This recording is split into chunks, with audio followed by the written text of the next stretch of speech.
ఆవాలు చిటపట్లాడుతున్నాయి. ఇప్పుడు ఎండుమిరపకాయలు, మన జీలకర్ర వేసి దీంట్లో అల్లం వెల్లుల్లి పేస్ట్ వేసేసుకుందాం.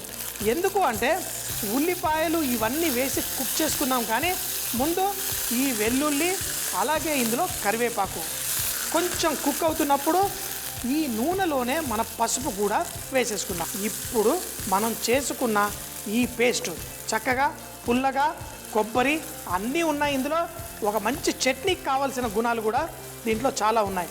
ఇవన్నీ వేసి ఈ నూనెలో చక్కగా కుక్ చేసుకుందాం. కొంచెం అంత నూనె బయటకు వస్తున్నప్పుడు ఇందులో నీళ్లు పోసి కావలసిన కన్సిస్టెన్సీ, అంటే ఈ బంగాళదుంప ఈ కూరలో ఎలా ఉంటే మనకు మంచిగా అనిపిస్తుందో అలాగా చక్కగా చేసుకొని మనం తిందాం. ఇంకా కొంచెం ఈ కింద జిగురుగా అంటుకొని ఉంది, అంతా తీసి వేసేస్తాను. కొంచెం మంట పెంచి కుక్ చేసుకుంటూ కొంచెం మూత పెట్టామనుకోండి, ఇందులో మసాలా కూడా తొందరగా కుక్ అవుతుంది. తర్వాత కొంచెం కుక్ అయిన తర్వాత ఎలా కన్సిస్టెన్సీ వచ్చిన తర్వాత దీన్ని ఏం చేయాలో చూపిస్తాం. మసాలా కొంచెం కుక్ అయిన తర్వాత ఈ బంగాళదుంప ముక్కలు అన్నీ వేసి దీంట్లో తగినన్ని నీళ్లు, కూరకి సరిపడా అన్ని నీళ్లు వేసేసుకొని దీన్ని ఈ కూరతో పాటు చక్కగా కుక్ చేసుకోవాలి. ఇప్పుడు ఇందులో ధనియాల పొడి అలాగే కొంచెం జీలకర్ర పొడి ఈ రెండు వేసుకుందాం. ఒక 5 నిమిషాల పాటు చక్కగా మరగనివ్వాలి. దీంట్లో మనకి తగినంత ఉప్పు కూడా వేసుకొని ఈ కూరని రెడీ చేసేసుకుందాం. ఇలా వేసుకొని చక్కగా కలిపి మూత పెట్టి ఒక 5 నిమిషాల పాటు చక్కగా మరగనిస్తే ఈ కర్రీ రెడీ అయిపోతుంది. చాలా సింపుల్గా టేస్టీగా ఆ గోంగూర పులుపు, ఆ కొబ్బరి రుచి, మళ్ళీ అందులో ఉల్లిపాయలు అంతా పర్ఫెక్ట్గా ఉంటుంది. దీన్ని మసలిద్దాం అంతే. మన కూర ఒక్కసారి ఆ కష్టం ఏదో ముందే పడిపోయాం. మిరపకాయల్ని గోంగూరని వేయించుకున్నాం, తర్వాత పేస్ట్ చక్కగా చేసుకున్నాం. ఇప్పుడు దీనిపైన మీకు ఈ గ్రీన్గా లైట్గా కనిపించేది ఈ కూరలో నుంచి వచ్చే నూనె. అదే ఎండు కారం వేసామనుకోండి ఎర్రగా ఉంటుంది. ఇంత గ్రీన్గా ఇంత చక్కగా పచ్చిమిరపకాయలు ఎక్కువగా వేసి చేసామంటే ఇందులో ఎంత ఘాటు ఉందో అనుకుంటారు కదా. ఏం లేదండి, మార్కెట్లో వెళ్ళినప్పుడు ఇలా క్యారెట్ ముక్కల్లా ఉన్నాయి పచ్చిమిరపకాయలు, ఏం చేయమంటారు, వాటితోటి ఇలా కూర చేసుకుంటే చాలా బాగుంటుంది. ఈ కూర మనకి ఎంతో టేస్టీగా అయితే దీన్ని బంగాళదుంపే కాదు, మీరు కావాలంటే చికెన్ కూడా వేసి చేసుకోండి, చాలా టేస్టీగా ఉంటుంది. నాకు కావాల్సినంత చిక్కగా నేను చేసుకున్నాను. కొంచెం పలసగా కావాలంటే పలసగా మీరు చేసుకోండి.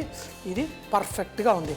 దీంట్లో కావలసినంత పుల్లదనము, దీంట్లో కావలసినంత ఘాటుతనము, దీంట్లో కావలసినంత అందము అన్నీ పర్ఫెక్ట్గా ఉన్నాయి. చేసేటప్పుడు కొంచెం నూనె ఎక్కువ పడుతుంది, కానీ తినేటప్పుడు అద్దిరిపోతుంది. సింపుల్గా చేసేసుకున్నాము చూడండి. మంచిగా ఒక చట్నీ లాగా మనకి కూర రెడీ అయిపోయింది. దీన్ని మీరు పులావులతో పాటు లేకపోతే తెల్లన్నం దేంతో కావాలంటే దాంతో చక్కగా తిని ఎంజాయ్ చేయొచ్చు. కూర ఏదైతే ఉందో అన్నంతో పాటు మంచి పుల్లగా కొంచెం మంచి రుచి ఇచ్చి పర్ఫెక్ట్గా ఉంటుంది. సో మరి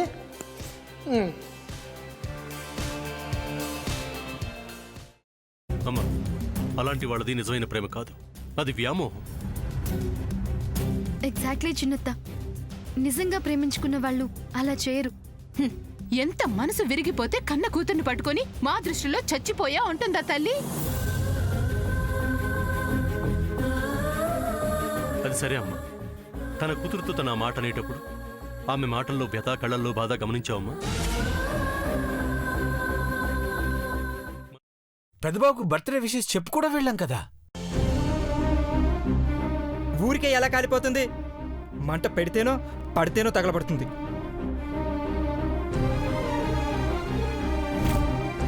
కరెక్ట్ చిన్నబాబు, నీకొచ్చినట్టే నాకు డౌట్ వచ్చింది. పార్వతే షర్టును తగలబెట్టిందనుకుంటా.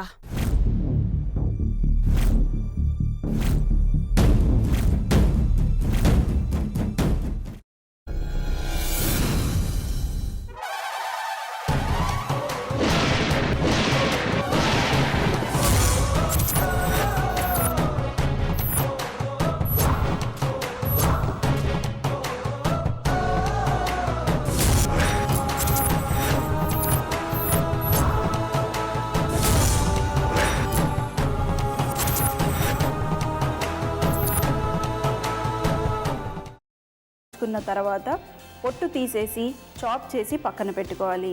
ఒక ప్యాన్లో కొద్దిగా నూనె వేడి చేసి అందులో ఆవాలు, మినప్పప్పు, శనగపప్పు, కరివేపాకు, సన్నగా తరిగి పెట్టుకున్న ఉల్లిపాయలు వేసుకుని 1 నిమిషం పాటు వేయించుకోవాలి. ఆ తర్వాత కాల్చి కట్ చేసి పెట్టుకున్న వంకాయని కూడా అందులో వేసుకుని బాగా మిక్స్ చేసి బౌల్లోకి ట్రాన్స్ఫర్ చేసుకుని అందులో తగినంత చిక్కటి పెరుగు లేదా పల్చటి పెరుగు వేసుకుని మిక్స్ చేసి అన్నంతో కానివ్వండి, చపాతీతో కానివ్వండి సర్వ్ చేసినా చాలా బాగుంటుంది.